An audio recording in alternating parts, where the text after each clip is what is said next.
The August build features new tools designed to make your user experience more convenient. IMS is now streamlining its innovations to suit your needs and convenience.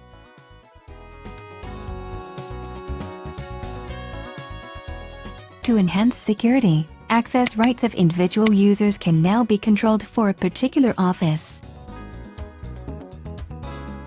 IMS now uses the term Physician Quality Reporting System, or PQRS, as a response to updates in the medical reporting program. Our automatic spell check feature can help improve your accuracy in your documentation. Some fields in the pharmacy directory are now mandatory, in compliance with the new NCPDP code. The Financial Reports feature is a helpful package that makes it easier for you to retrieve billing data.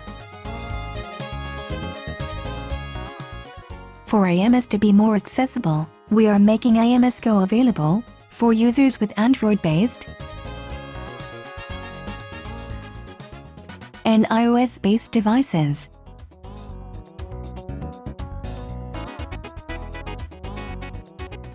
IMS, delivering meaningful innovation and convenience to you.